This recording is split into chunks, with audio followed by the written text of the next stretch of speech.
America की धमकियों के बीच Iran ने जारी किया एक वीडियो में दिखाया गया अमेरिका का यूएसएस अब्राहम लिंकन, बताया गया ईरान के है निशाने पर। ईरान के सुप्रीम लीडर आयतुल्लाह खामेनेई ने कहा कि अगर जंग हुई तो होगा रीजनल वार।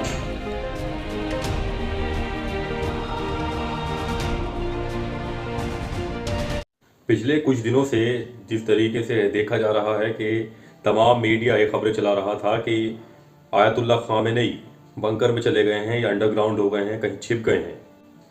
ये तो हर किसी ने देखा था कि बंकर में कौन छुपा था, लेकिन 2 दिन पहले तस्वीर आई कि जिस तरीके से इमाम खामेनेई मस्जिद जमकरान में दिखाई दिए, वहाँ उन्होंने नमाज अदा की। और कहा यह जाता है कि उस मस्जिद की फजीलत यह है कि जब आयतुल्लाह खामेनेई को कोई अहम फैसला लेना होता है तो वो वहाँ जाकर नमाज अदा करते हैं।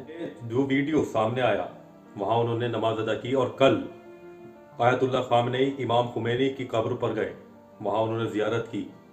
और आज लेटेस्ट मैं बता रहा हूँ आपको, आज लेटेस्ट जो अभी बयान आया है जिसकी वजह से शायद रात को ट्रंप को नींद नहीं आएगी और इजराइल के भी कई लोगों को नींद नहीं आएगी।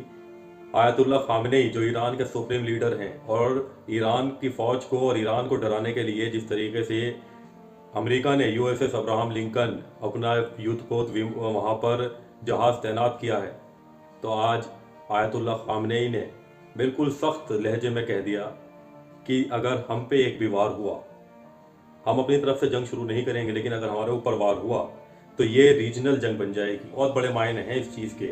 जब आयतुल्लाह खामेनेई आज जनता को संबोधित कर रहे थे, उन्होंने कहा कि अगर अमेरिका हम पे हमला करता है तो ये रीजनल जंग बन जाएगी। और रीजनल का माने ये है कि जो भी देश जहाँ जहाँ अमेरिका के एयरबेस हैं, मिलिट्री बेस हैं, जो भी अमेरिका को अपनी ज़मीन या अपना आसमान इस्तेमाल करने की इजाज़त देगा, वो सब भी उस हमले की जद में आएंगे, वहाँ भी वो हमला करेगा।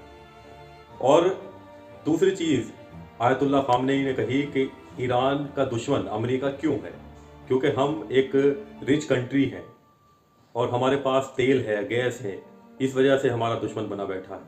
अब एक चीज़ गौर कीजिए कि इराक के अंदर सद्दाम हुसैन को जब अमेरिका ने फांसी पर लटकाया तो उसके पीछे भी सिर्फ अमेरिका एक ही लॉजिक देता था कि वो परमाणु बम बना रहा है, वो न्यूक्लियर पावर बनने जा रहा है। और यही तर्क अब अमेरिका ईरान पर भी दे रहा है।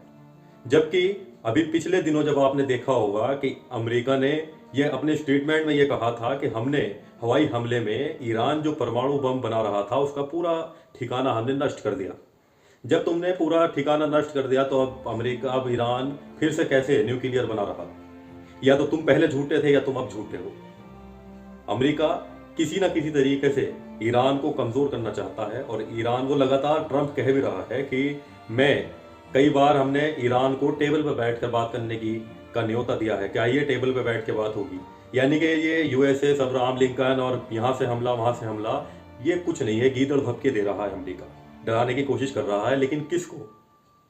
86 साल के बुजुर्ग को, और उस बुजुर्ग को जिसके बारे में गलत अफवाहें फैलाता है कि आयतुल्लाह खामेनेई बंकर में चले गए, आयतुल्लाह खामेनेई यहाँ चले गए, वहाँ चले गए। आयतुल्लाह खामेनेई सीना ताने जनता के बीच बैठे हैं, खुली लोकेशन पे बैठे हैं, तुम्हारी तरह छिपने और डरने वाले नहीं हैं। और तुम डर रहे हो जिस तरीके से अमेरिका लगातार गीदड़ भपके दे रहा है ईरान को कि हम हमला कर देंगे, लेकिन उसको ये डर है कि अगर ईरान पे हमला हुआ तो कहीं ना कहीं अमेरिका को बहुत बड़ा नुकसान होगा। और अमेरिका ये गलती कभी नहीं करेगा कि वो ईरान पे हमला करे।